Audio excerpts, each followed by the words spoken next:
સવારે પથારીમાંથી ઊભા થાવ અને પહેલું ડગલું જમીન પર મૂકો ત્યારે એડીમાં જાણે કોઈએ તીક્ષ્ણ ખીલી ભોંકાતી હોય એવો અસહ્ય દુખાવો થાય છે. સોફા પરથી ઊભા થતી વખતે ઘૂંટણમાંથી કટકટ અવાજ આવે છે કે પછી આખો દિવસ એવો થાક લાગે છે જાણે રાત્રે જરાય ઊંઘ જ ના આવી હોય. નમસ્કાર, હું છું ડૉક્ટર જીગર ગજ્જર, ઓર્થોપેડિક સર્જન.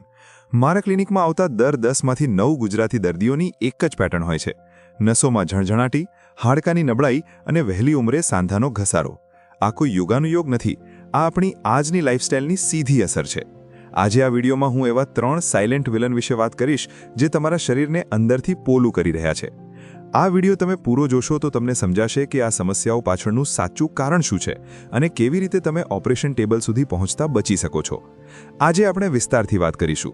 સૌથી પહેલાં નસો માટે જરૂરી વિટામિન B12 વિશે, પછી હાડકાના રક્ષક વિટામિન D3 વિશે અને છેલ્લે કેલ્શિયમ સાથે જોડાયેલી કેટલીક ગંભીર ગેરમાન્યતાઓ વિશે. ચાલો શરૂ કરીએ સૌથી પહેલા વિલનથી, વિટામિન B12. આને હું નર્વસ સિસ્ટમનું ઈંધણ કહું છું. આપણે ગુજરાતીઓ શુદ્ધ શાકાહારી હોવાનો ગર્વ લઈએ છીએ, પણ અહીં જ આપણો સૌથી મોટો હેલ્થ ચેલેન્જ છુપાયેલો છે.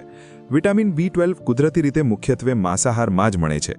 પરિણામે આપણા ગુજરાતી સમાજમાં આની ઉણપ એક રોગચાળાની જેમ ફેલાઈ છે.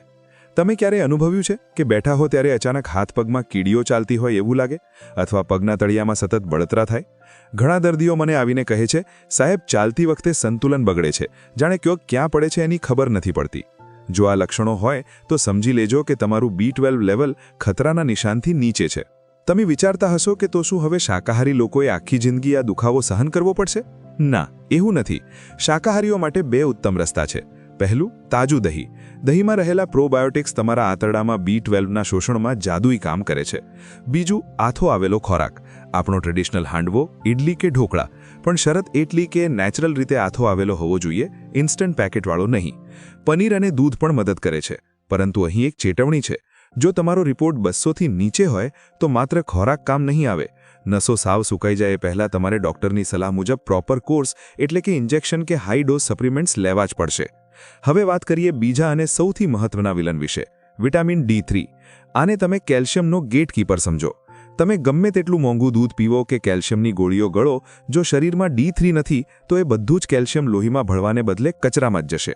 આપણે સૂર્યપ્રકાશના દેશમાં રહીએ છીએ, છતાં 90%થી વધુ લોકોમાં આની ઉણપ છે. કેમ? કારણ કે આપણી લાઇફસ્ટાઇલ બદલાઈ ગઈ છે.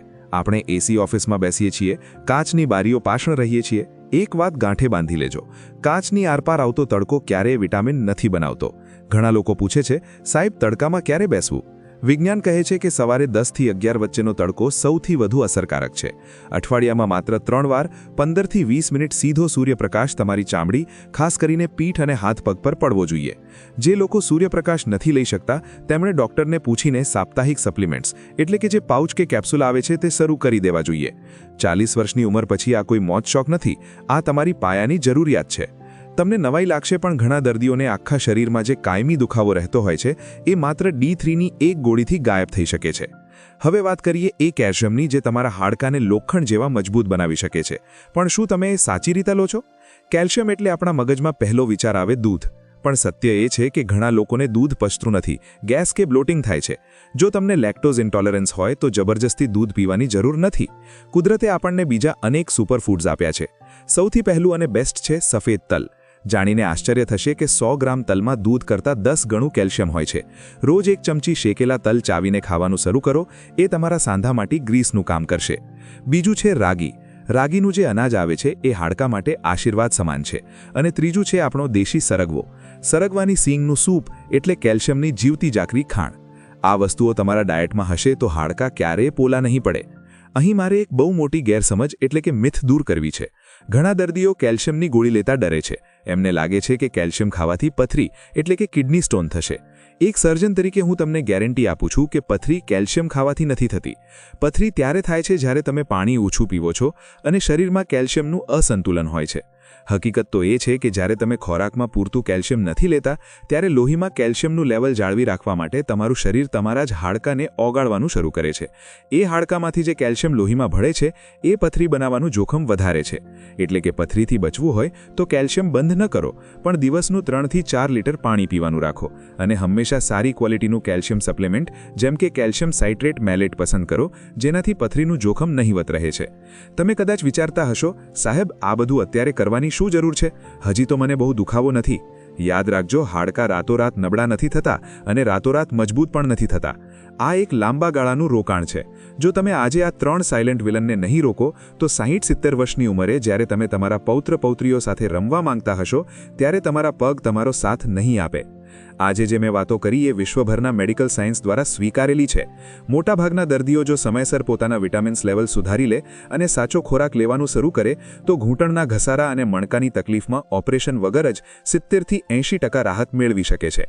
સાચી અને સમયસર સારવાર તમને તમારી નોર્મલ લાઈફમાં ઝડપથી પાછા લાવી શકે છે.